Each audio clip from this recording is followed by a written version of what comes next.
Subject ಏನಂದರೆ ತಮ್ಮೆಲ್ಲರಿಗೂ ಗೊತ್ತಿದ್ದಂಗೆ ರಾಜ್ಯದಲ್ಲಿ ಇಡೀ ರಾಜ್ಯಾದ್ಯಂತ ಒಂದು ಅಲೆ ಎದ್ದಿದೆ.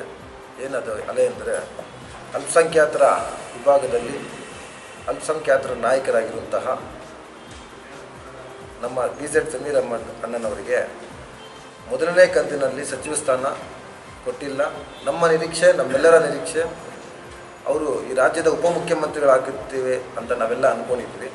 ಹಾಗೂ ಇದೇ ರೀತಿ ನಮ್ಮ ನಸೀರ್ ಅಹ್ಮದ್ ಅವರು MLC ನಸೀರ್ ಅಹ್ಮದ್ ಸರ್ ಅವ್ರಿಗೆ ಪ್ರತ್ಯೇಕತೆ ಮತ್ತು MLC ಸೀಟ್ ಕೊಡೋ ಒಂದು ನಿರೀಕ್ಷೆ ಇತ್ತು. ಆದರೆ ಈ ಎರಡೂ ವಿಚಾರಗಳು ಅತ್ಯಂತ ನೋವಿನ ಸಂಗತಿ. ಇಡೀ ಸಮುದಾಯಕ್ಕೆ ಕರ್ನಾಟಕ ರಾಜ್ಯಾದ್ಯಂತ ಅಲ್ಪಸಂಖ್ಯಾತರು, ಹಿಂದುಳಿದ ವರ್ಗರು, ದೀನದಲಿತರ ನಾಯಕರು, ಆಶಾಕಿರಣವಂತರು, ಎಲ್ಲ ಸಮಾಜವನ್ನು ಒಗ್ಗೂಡಿಸಿ ತಗೊಳ್ಳುವಂತಹ ಜಮೀರ್ ಅಹ್ಮದ್ ಅವರಿಗೆ ಇವತ್ತು ಕಾಂಗ್ರೆಸ್ ಪಕ್ಷ ಸಚಿವ ಸ್ಥಾನ ಕೊಡುವುದರಲ್ಲಿ ನಿರಾಕರಿಸಿದೆ.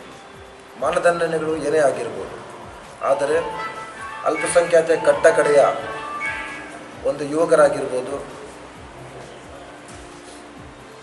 ಮಹಿಳೆಯರಾಗಿರ್ಬೋದು, ದಲಿತರಾಗಿರ್ಬೋದು, ಇವರೆಲ್ಲರಿಗೂ ಭಾಳ ನೋವಾಗಿದೆ. ವಿಚಾರ ಯಾಕಂದರೆ ಅವರು ಇನ್ನೂ ಒಂದು ಕಾರ್ಯವೈಖರಿ ಯಾವ ರೀತಿ ಇತ್ತಂದರೆ, ಅವರು ಕೊಟ್ಟಿರೋ ಜವಾಬ್ದಾರಿ ಸ್ಥಾನದಲ್ಲಿ ಸುಮಾರು 2,30,000 ಮನೆ ಕಟ್ಟುವ ಗುರಿ ಇಟ್ಟುಕೊಂಡಿದ್ರು.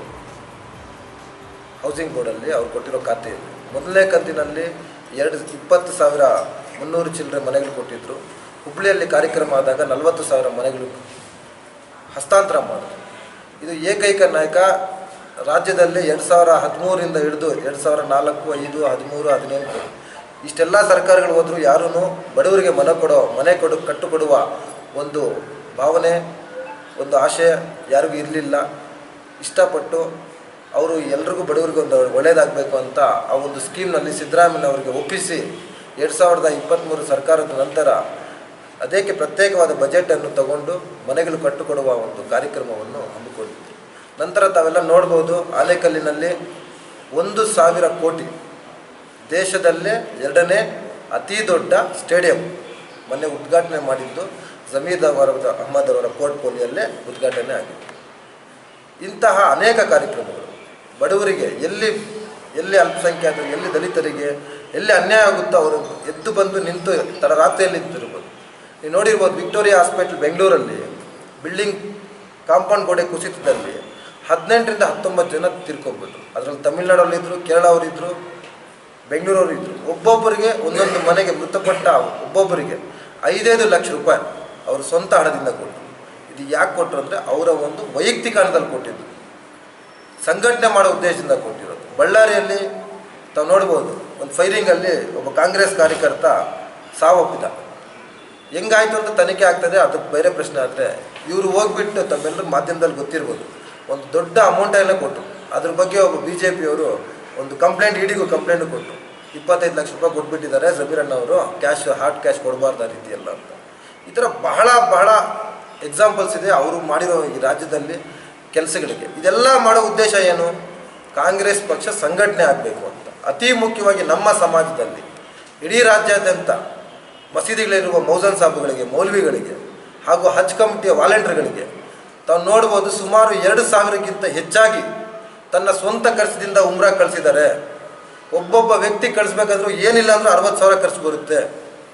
ಇವತ್ತು ಹಜ್ ಭವನದಲ್ಲಿ ಹಜ್ ಕ್ಯಾಂಪ್ ನಡೆದಾಗ ಲಕ್ಷಾಂತರ ಜನ ತಮ್ಮ ಒಂದು ಮನೆಯವರು ಯಾರು ಹಜ್ಗೆ ಹೋಗ್ತಾರೆ ಅವ್ರು ಸಂಬಂಧಿಕರು ಬಿಡೋ ಬಂದಾಗ 2 ಹೊತ್ತಿನ ಊಟ ತನ್ನ ಸ್ವಂತ ಹಣದಲ್ಲಿ ಹಜ್ ಕ್ಯಾಂಪಲ್ಲಿ ಹಾಕ್ಸ್ತಾರೆ. ಈ ಥರ ಭಾಳ ವಿಚಾರ. ಮೈಸೂರಿನಲ್ಲಿ ಒಬ್ಬ ಚಿಕ್ಕ ಹೆಣ್ಣು ಮಗು ತಾನು ಬಂದು ತನಗೇನೋ ಆಪ್ರೇಷನ್ ಆಗಬೇಕಂತ 16 ಲಕ್ಷ ರೂಪಾಯಿ, ಸವಿತಾನೋ ಕವಿತಾನೋ ಹುಡುಗಿ ಹೆಸರು, ಚಿಕ್ಕ ಮಗು ಹೆಸರು, 16 ಲಕ್ಷ ರೂಪಾಯಿ ತನ್ನ ವೈಯಕ್ತಿಕ ದುಡ್ಡಿಂದ ಕೊಟ್ಟಿದ್ದಾರೆ. ಈ ಥರ ಸುಮಾರು ಎಲ್ಲೇ ಹೋದ್ರೂ ಅವರು ಯಾರು ಬಡವರು ಕಾಣಿಸಿದ್ರೆ ತನಗಿಷ್ಟ ಬಂದಿದ್ದು ಎಲ್ಲ ಮಸೀದಿಗಳಿಗೂ ದೇವಸ್ಥಾನಗಳಿಗೂ ತನಗಿಷ್ಟ ಬಂದಿದ್ದು ವೈಯಕ್ತಿಕ ಸಹಾಯಗಳು ಮಾಡಿಕೊಂಡು ಈ ರೀತಿ ಎಲ್ಲ ಕೆಲಸ ಮಾಡ್ಕೊಂಡು ಹೋಗಿದ್ದಾರೆ. ಒಂದಂತೂ ಕಾಂಗ್ರೆಸ್ ಹೈಕಮಾಂಡ್ ಒಂದು ವಿಚಾರ ಗಮನಕ್ಕೆ ತರ್ತೀವಿ, ನಮ್ಮ ಸಮಾಜದಲ್ಲಿ ಇಡೀ ರಾಜ್ಯದಲ್ಲಿ ಇವತ್ತು ಯಾರಿಗೆ ಸಚಿವ ಸ್ಥಾನ ಕೊಡ್ಬೋದು, ಯಾರೇ ಅವ್ರಿಗೆ ಆಪಾದನೆ ಮಾಡ್ಬೋದು. ನಮ್ಮ ಸಮಾಜದ ಮತಗಳನ್ನು ಕ್ರೋಢೀಕರಿಸುವ ವ್ಯಕ್ತಿ, ಮಾಸ್ ಲೀಡರ್ ಯಾರಾದರೂ ಇದ್ದಾರೆ ಅಂದರೆ ಏಕೈಕ ನಾಯಕ ಜಮೀರ್ ಅಹ್ಮದ್. ಅವ್ರ ಬೆನ್ನೆಲುಬಿಗೆ ಒಂದು ಕೆಲಸ ಮಾಡೋಕ್ಕೆ ಅವರಿಗೆ ಸಹಕಾರ ಕೊಟ್ಟಿರುವಂತಹ ವ್ಯಕ್ತಿ ಯಾರಾದಿದ್ದರೆ ನಸೀರ್ ಅಹ್ಮದ್ ಅವರು. ತಮಗೆ ಗೊತ್ತಿದೆ, 2023ರಲ್ಲಿ ಇಡೀ ರಾಜ್ಯಾದ್ಯಂತ ಫತ್ವೆಗಳನ್ನು, ಹಜರತ್ಗಳನ್ನು 4 ಸುನ್ನಿ, ತಬ್ಲೀಗಿ ಅಹ್ಲೆ ಹದೀಸು ಇಂತಹ ಮೌಲ್ವಿಗಳನ್ನ ಕೂರಿಸಿ ಒಂದು ಬೇಸ್ಮೆಂಟ್ ತಂದಂಥ ವ್ಯಕ್ತಿ ಯಾರಾದರೂ ಇದ್ದಾರೆ ಅಂದರೆ ಎಲೆಕ್ಷನ್ ಪರ್ಪಸ್ ಆಗಿ ಜಮೀರ್ ಅಹಮದ್ ನಸೀರ್ ಅಹಮದ್ ಅವರಿಬ್ಬರೇ. ಇದು ದಯವಿಟ್ಟು ನೀವು ಅರ್ಥ ಮಾಡ್ಕೊಬೇಕು. ರಾಜ್ಯಾದ್ಯಂತ ಮಸೀದಿಗಳಲ್ಲಿ ಹೇಳಿ, ನಮಾಜಿನಲ್ಲಿ ಶುಕ್ರವಾರ ಹೊತ್ತು ನಮಾಜ್ಗಳಲ್ಲಿ ಬಯಾನ್ ಕೊಡಿಸು 95% ಭಾಗದಷ್ಟು ವೋಟ್ ಬೀಳೋ ಕಾರಣಕ್ಕೆ ಕಾಂಗ್ರೆಸ್ ಪಕ್ಷಕ್ಕೆ 2023 ಕೆಲಸ ಮಾಡಿರೋ ವ್ಯಕ್ತಿಗಳಂದರೆ ಜಮೀರ್ ಅಹಮದ್ ನಸೀರ್ ಅಹಮದ್. ಜಮೀರ್ ಅಹಮದ್ ಅವರು ಇಂಥ ವ್ಯಕ್ತಿಗಳಿಗೆ ನೀವು ಇವತ್ತು ಯಾವುದೋ ಒಂದು ಸಣ್ಣ ಆರ್ಟಿಫಿಷಿಯಲ್ ಆಡಿಯೋ ಮುಖಾಂತರ ಒಂದು ಯಾವುದೋ ಬಂದಿರೋದಕ್ಕೆ ಒಂದು ಅವರಿಗೆ ಡೆಪ್ಟಿ CM ಪೋಸ್ಟ್ ಆಗ್ಬೋದು, ಸಚಿವ ಸ್ಥಾನ ಆಗ್ಬೋದು ತಪ್ಪಿಸ್ತೀರಂದರೆ ಇದು ಬಹಳ ದೊಡ್ಡ ಆಕ್ಷೇಪಣೆ. ದಯವಿಟ್ಟು ನಿಮ್ಮಲ್ಲಿ ನಾವು ಒತ್ತಡ ಮಾಡ್ತೀವಿ. ನಜೀರ್ ಅಹಮದ್ ಅವ್ರಿಗೂ ಮುಂದಿನ ದಿನಗಳಲ್ಲಿ ಒಳ್ಳೆ ಸ್ಥಾನಮಾನ ಕೊಡಬೇಕು. ಜಮೀರ್ ಅಹಮದ್ ಅವ್ರಿಗಂತೂ ಡೆಪ್ಟಿ CM ಮಾಡಬೇಕು.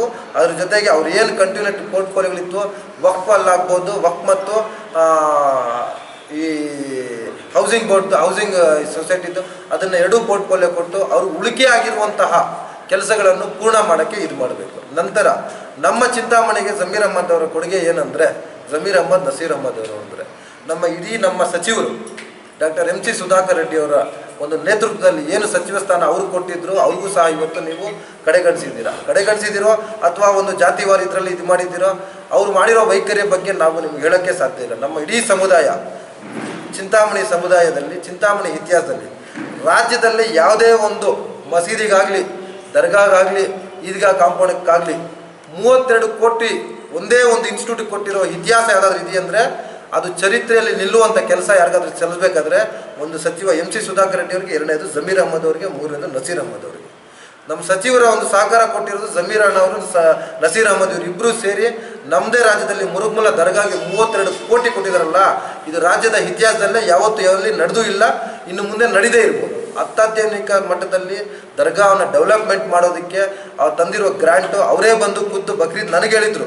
ಮೊನ್ನೆ ನಾನು ಲಾಸ್ಟ್ ಟೈಮ್ ಹೋದಾಗ ನನ್ನ ಸುಧಾಕರ್ ಅಣ್ಣಗೂ ಹೇಳಿದರು, ಹೇಳಪ್ಪ ಸುಧಾಕರ್ ರೆಡ್ಡಿ ಅವರಿಗೆ ಬಕ್ರೀದ್ ಆದಮೇಲೆ, ಹಬ್ಬ ಆದಮೇಲೆ ಬಂದು ನಾನು ನಸೀರ್ ಅಹಮದ್ ಬಂದು ಉದ್ಘಾಟನೆಗೆ ಶಂಕುಸ್ಥಾಪನೆ ಮಾಡ್ತೀವಿ ಅಂತ. ಇಂಥ ಪರಿಸ್ಥಿತಿಯಲ್ಲಿದ್ದಾಗ ಈ ಕಡೆ ನಮ್ಮ ಸುಧಾಕರ್ ರೆಡ್ಡಿ ಅಣ್ಣನವ್ರಿಗೂ ಸಚಿವ ಸ್ಥಾನ ಕೊಟ್ಟಿಲ್ಲ, ಜಮೀರ್ ಅಣ್ಣವ್ರಿಗೂ ಸಚಿವ ಸ್ಥಾನ ಕೊಟ್ಟಿಲ್ಲ, ನಸೀರ್ ಅಹಮದ್ ಅವ್ರದ್ದು ಕಂಟಿನ್ಯೂ ಇದ್ದ ಆ ಒಂದು MLC ಪೋಸ್ಟನ್ನು ನೀವು ಕೊಟ್ಟಿಲ್ಲ. ಇದೆಲ್ಲನೂ ಹೈಕಮಾಂಡ್ ಅವರಿಗೆ ಒಂದೇ ಮನವಿ, ನಿಮ್ಮಲ್ಲಿ ಮುಂದಿನ ಬರುವ 28 ಚುನಾವಣೆಗೆ ಇದೆಲ್ಲ ಭಾರಿ ದೊಡ್ಡ ಒಂದು ಕಷ್ಟಕರವಾಗುತ್ತದೆ. ಸಂಘಟನೆ ಮಾಡೋದಕ್ಕಾಗ್ಬೋದು, ವೋಟ್ ತಗೊಳಕ್ಕಾಗ್ಬೋದು, ವೋಟ್ ಕ್ರೋಢೀಕರಣ ಮಾಡೋಕ್ಕಾಗ್ಬೋದು, ಎಲ್ಲ ಆಲ್ ಕಾನ್ಸ್ಟಿಟ್ಯೂನ್ಸೀಸ್, ನಾಟ್ ಓನ್ಲಿ 224 ಕಾನ್ಸ್ಟಿಟ್ಯೂನ್ಸಿನಲ್ಲೂ ಮೈನಾರಿಟೀಸ್ಗೆ ನೋವಿದೆ. ಯಾರು ವ್ಯಕ್ತಪಡಿಸದೇ ಇರ್ಬೋದು, ಆಯಾ ಸಂಬಂಧಪಟ್ಟ ಕೆಲ ನಾಯಕಗಳಿಗೆ, ಅಲ್ಲಿರೋ ಲೋಕಲ್ ಪ್ರಾಬ್ಲಮ್ಗಳಿಗೆ ಮೈನಾರಿಟೀಸು ವ್ಯಕ್ತಪಡಿಸದೇ ಇರ್ಬೋದು, ಆದರೆ ಮನಸ್ಸಿನಲ್ಲಿ ನೋವಿದೆ.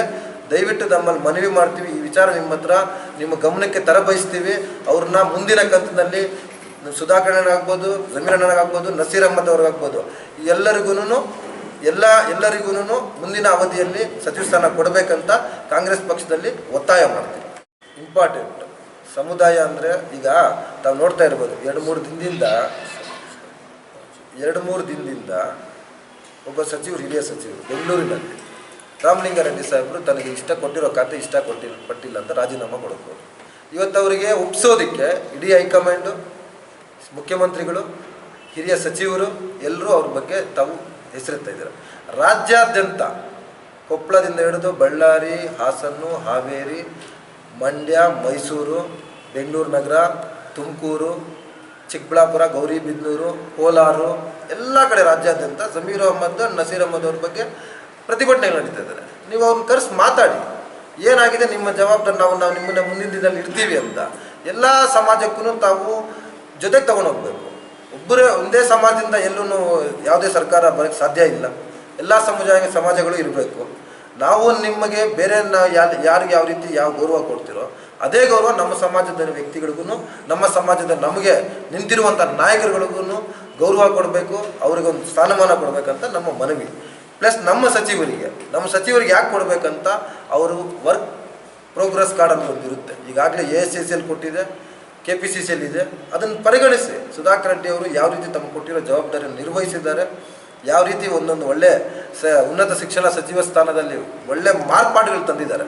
ಆ ಮಾರ್ಪಾಡುಗಳು ಏನು ಅಂತ ಪರಿಗಣಿಸಿ ಇನ್ನು ಪೂರ್ಣ ಮಾಡೋದಿದೆ. ಆ ಒಂದು ಕಾರಣಕ್ಕೂ ಅವರಿಗೆ ಸಚಿವ ಸ್ಥಾನ ಕೊಡಬೇಕಂತ ಅದನ್ನು ಸಹ ನಾವು ಒತ್ತಾಯ ಮಾಡ್ತೀವಿ. ಈಗ ಸುಧಾಕರ್ ರೆಡ್ಡಿ ಅವ್ರ ಪಾರ್ಟಿಯಲ್ಲಿ ನಾವು ಇಷ್ಟೆಲ್ಲ ಇದ್ದೀವಿ. ಕಾಂಗ್ರೆಸ್ ನಾಯಕರು ನಾವು ಯಾರು ಒಪ್ಕೊಬೇಕು.